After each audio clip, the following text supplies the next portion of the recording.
Bueno, buenos días a todos, gracias por estar. Y principalmente muchísimas gracias al doctor Juan Gabriel Tocatián, que es, digamos, un académico de muy reconocido prestigio, y tanto a nivel nacional como internacional, que ha tenido la gentileza y la amabilidad de aceptar la invitación de dar una charla sobre un tema tan relevante como es la crisis de Ucrania y el mundo por venir, que es el título de la charla, un título más que auspicioso. Y además, ¿a quién no le interesa saber, digamos, qué mundo nos podría, digamos, esperar después de que este conflicto termine de la forma que termine?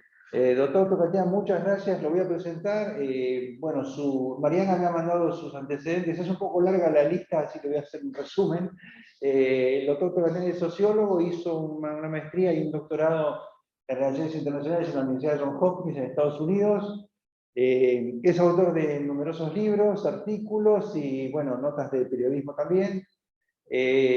Sus temas de trabajo han sido las relaciones entre Estados Unidos y América Latina, algo sobre lo cual la verdad que al final de la charla nos gustaría tener un poco un resumen de toda situación en ese sentido. Y las relaciones Argentina y Colombia. También está trabajando en el tema de crimen organizado y algún otro tema que me estoy olvidando. Eh, bueno, doctor Tobacán, muchas gracias por aceptar, y nos gustaría un poco escuchar su charla, su opinión acerca de la situación en Ucrania y, bueno, justamente el mundo que podría seguir ahí. ¿Está conectado? Tiene muteado, tiene cerrado el micrófono el doctor. Está muteado, me parece. Muchas gracias. Nuevamente, para mí es un gusto estar con ustedes. La invitación me honró, sinceramente, y lamento no poder estar de modo presencial. Pero bueno, quizá hoy por este medio pudiéramos tener una interacción y un diálogo. Quiero muy particularmente, por supuesto, agradecer al Departamento de Economía de la Universidad Nacional del Sur. Permítanme una breve introducción, más conceptual que empírica, y esto tiene que ver con dos cuestiones. La primera es que las perspectivas cuentan. Y cuando digo que las perspectivas cuentan, por lo menos es básico precisar desde dónde se mira el mundo, cómo se mira el mundo, desde qué disciplina se mira el mundo, desde qué geografía se mira el mundo y para qué se mira el mundo. Sin lugar a dudas, si aquí hubiera hoy un jurista especializado en derecho internacional, enfatizaría una serie de dimensiones de la guerra que son sobresalientes y relevantes. Seguramente si hubiera un economista, remarcaría las dinámicas económicas y los efectos económicos específicos de esta guerra. Yo lo hago desde las relaciones internacionales, con lo cual implica una mirada mucho más política de lo que está ocurriendo. Lo hago también, visto esto, desde América del Sur y desde la Argentina en especial. Es decir, me interesa, por supuesto, observar, analizar, indagar, profundizar la mirada de otros actores, de Rusia, de Europa, de Estados Unidos, de China, del sur global, pero mi reflexión es básicamente desde América Latina y desde la posición en la cual nos encontramos hoy frente a este evento.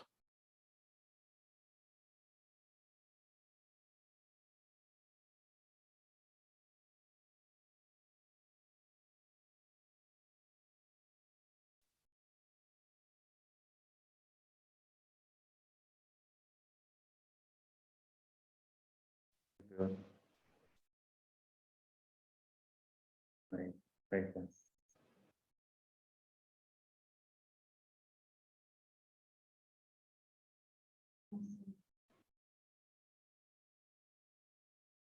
Invitar. Sacá silenciar a todos, apretá silenciar, a ver si... Perdón, no se estaría escuchando, se escucha No. del Departamento de Economía, está en mute nuevamente. Un segundito. Un segundito.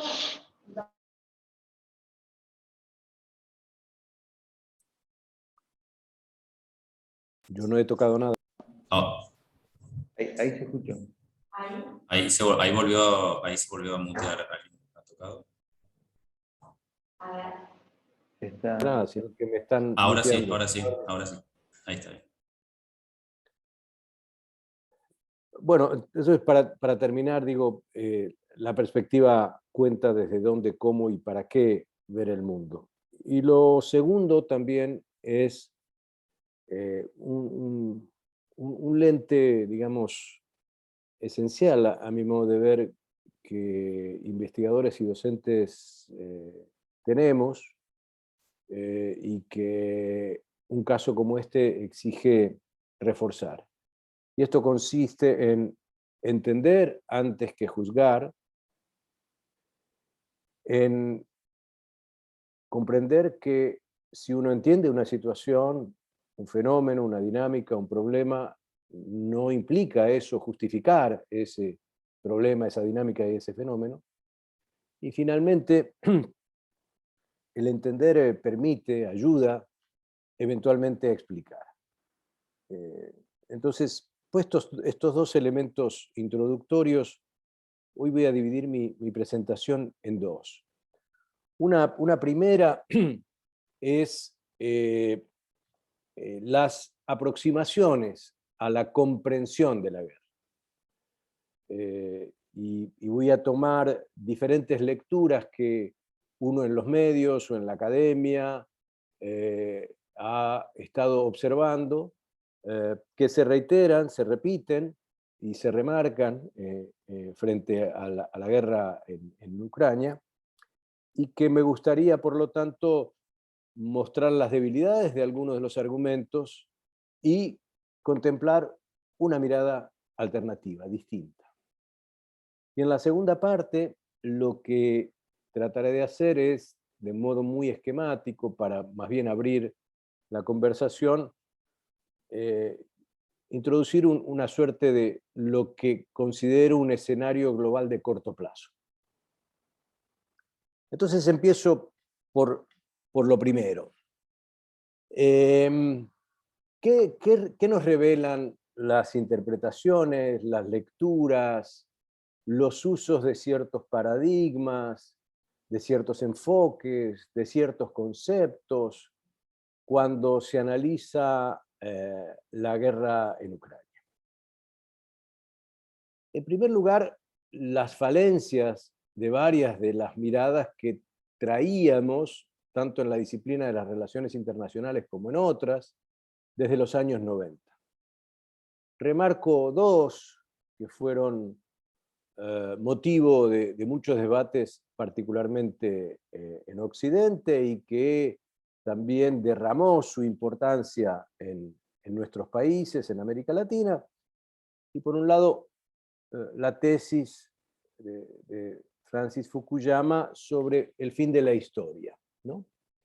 Que básicamente lo que sugería era que la contestación ideológica ya había perecido y que el orden a gestarse y su despliegue iba a estar dominado, por supuesto, y abrazado por muchos países en clave del reforzamiento del orden liberal, básicamente. En esencia, esto descartaba la existencia, por lo tanto, de un cuestionamiento ideológico que está en parte en la raíz de lo que estamos viendo estos días en Ucrania. Otra tesis muy popularizada era la de Samuel Huntington. Allí el choque, la pugna era entre civilizaciones. Y entonces era de esperar que las pugnas que marcaran la posguerra fría estuvieran dadas por este enfrentamiento civilizacional.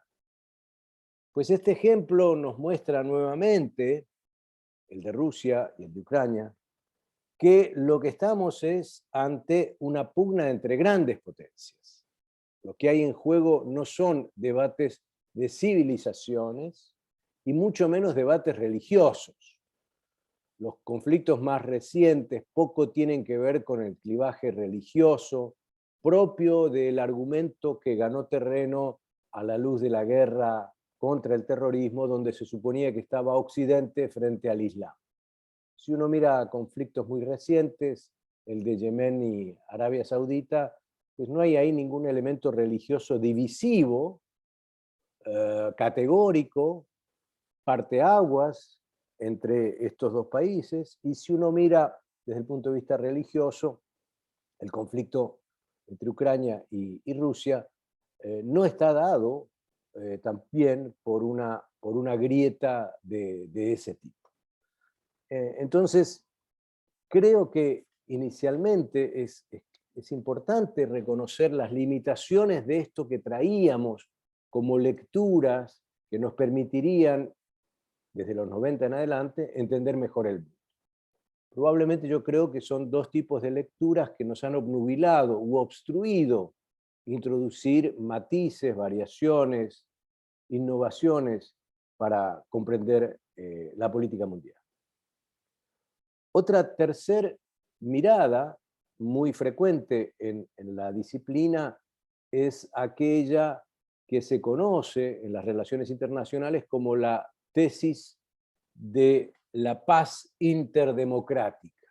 La tesis de la paz interdemocrática dice, palabra más, palabras menos, que por supuesto las democracias son más pacíficas, esto es, recurren menos a las guerras, menos a la violencia organizada, y contrario sensu, los autoritarismos o los totalitarismos se sienten menos restringidos, asumen más riesgos y consecuentemente son más agresivos y violentos.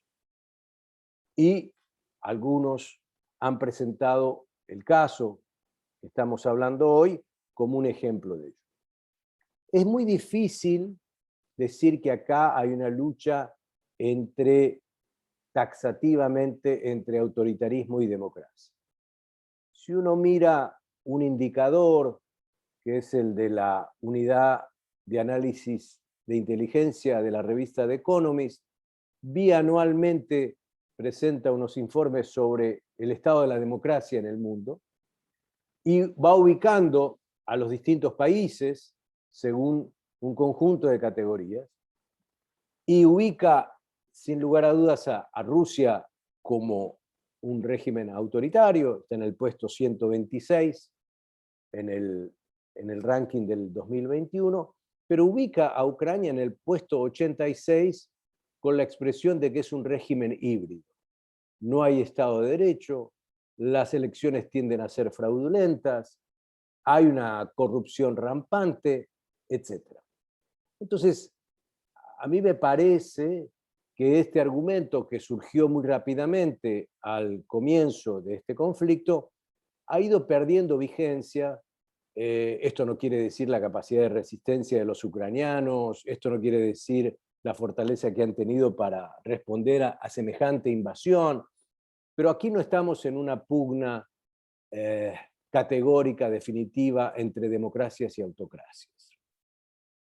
Y por otro lado, es difícil hoy seguir sosteniendo la tesis de la paz interdemocrática, en especial después de la invasión a Irak de parte de Estados Unidos, país que finalmente no tenía armas de destrucción masiva, país que no tenía una capacidad de afectar severamente la seguridad nacional de los Estados Unidos o sus intereses vitales, y a la luz de lo que hoy conocemos con algunos datos, vemos el efecto lapidario, terrible desde el punto de vista humanitario que ha tenido la guerra contra el terrorismo.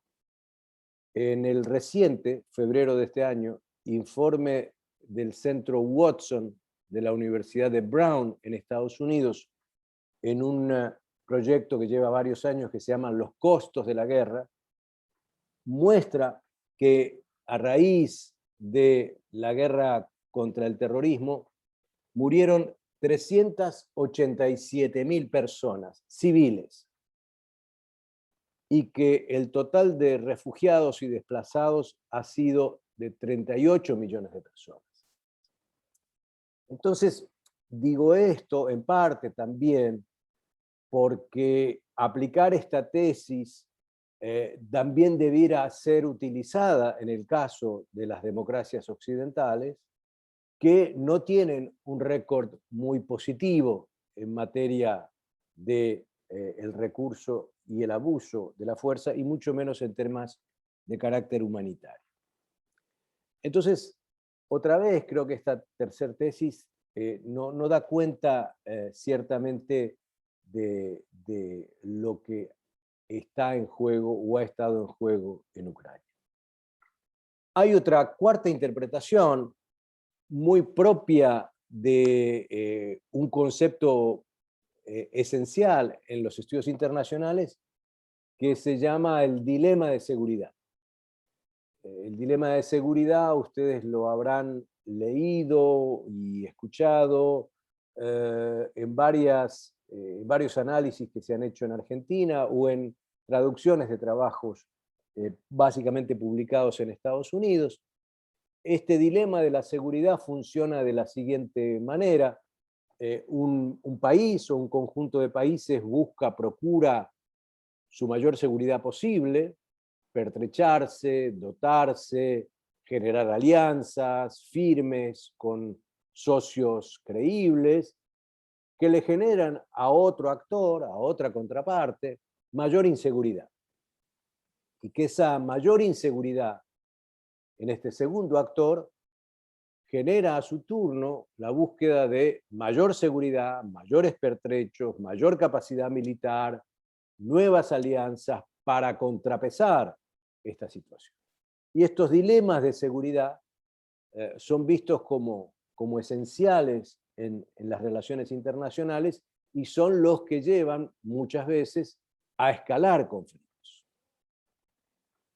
En este caso particular hay un componente de la noción, el concepto de dilema de seguridad, que me parece que aplica, pero hay un vacío grande también si uno solamente recoge un componente de este dilema.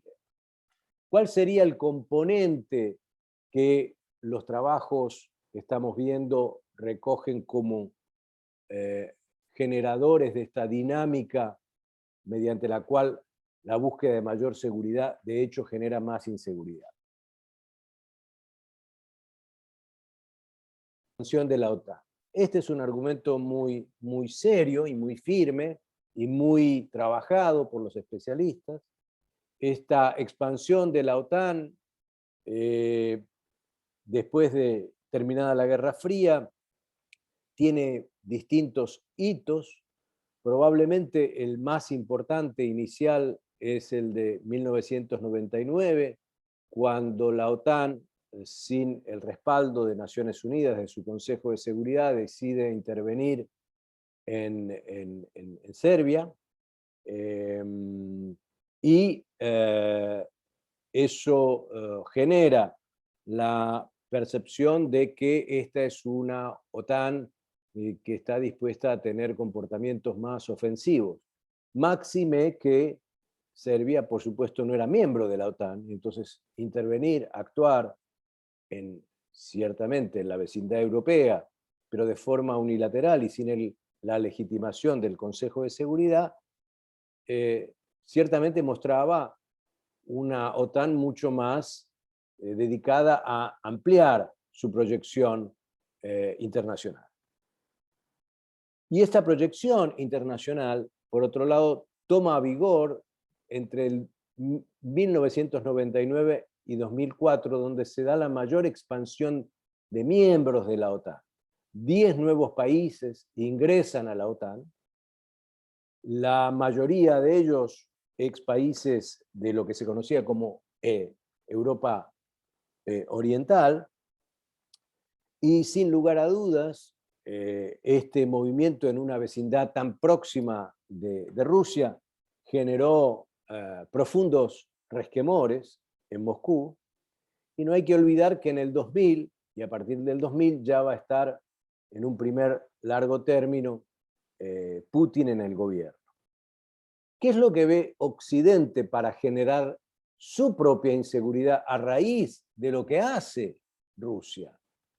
Bueno, en primer lugar, volvemos al 99, 99-2000, Chechenia, la forma en que Rusia termina con los elementos de pugna y de lucha y de conflictividad que había en Chechenia y termina, digamos, definitivamente con esto que consideraba Rusia parte de su dominio territorial y geográfico.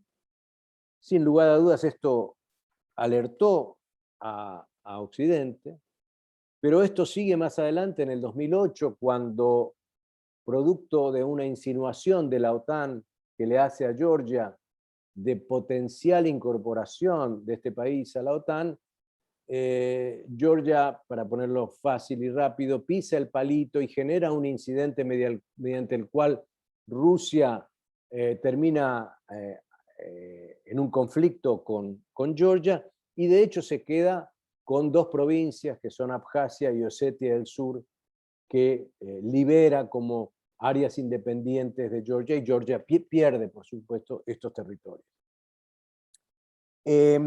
Esto, a su vez, es seguido en el 2014 por la maniobra mediante la cual Rusia termina anexando a Crimea, y un dato adicional es cuando en el 2015 Rusia decide involucrarse directamente y masivamente en la guerra interna en Siria. Visto desde Occidente, esta es una Rusia expansiva, esta es una Rusia que no se ve restringida por las reglas internacionales, esta es una Rusia que empieza a tener comportamientos cada vez más riesgosos, y ciertamente, por lo tanto, esta dinámica se va dando y reforzando año tras año, y posiblemente en el último lustro lo que hemos visto hasta febrero de este año han sido cuestiones que han ido en ascenso respecto a esta sensación de inseguridad mutua. Esa es la parte en la cual el dilema de seguridad nos da parcialmente una explicación. Hay otro lado del dilema de seguridad que los analistas no profundizan y que para mí son esenciales.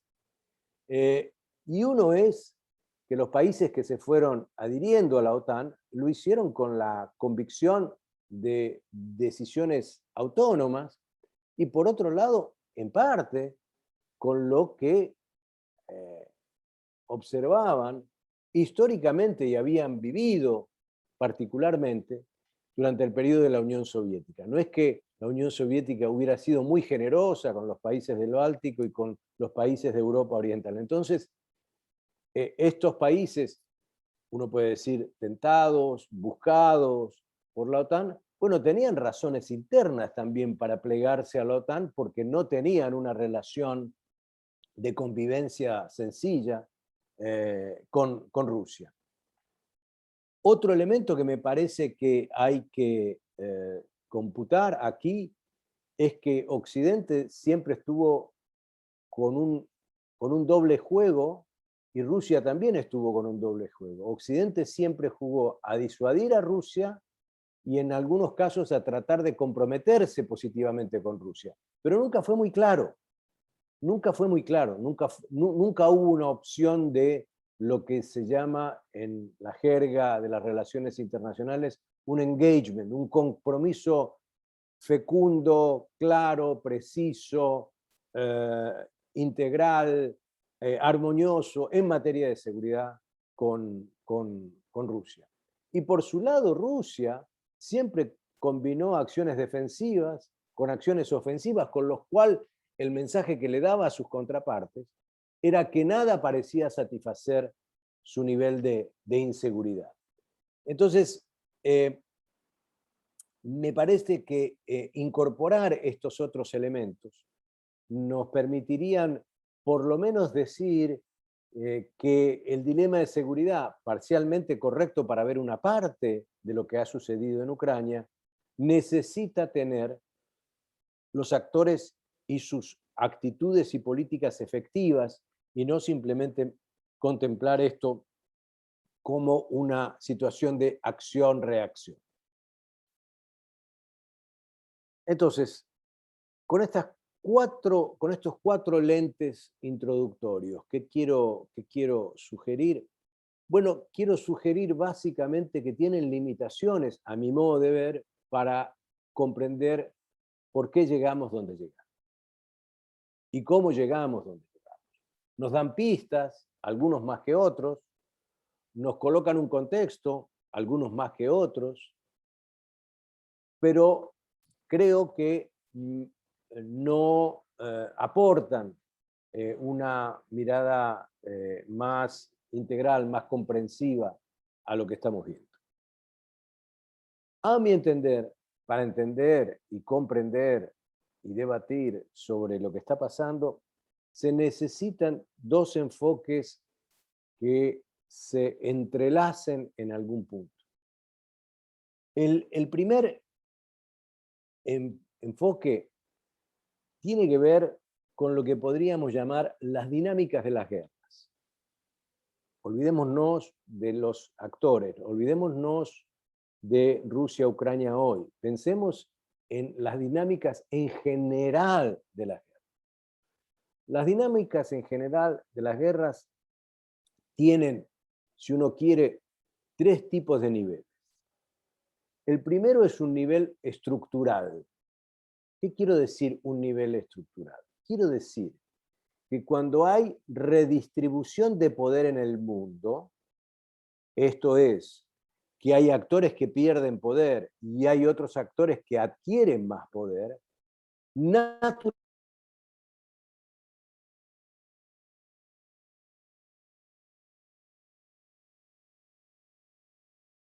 A ver, Perdón, doctor Togatian, se trabó la imagen. ¿Podría guardar un segundito? A ver si podemos restablecer el audio.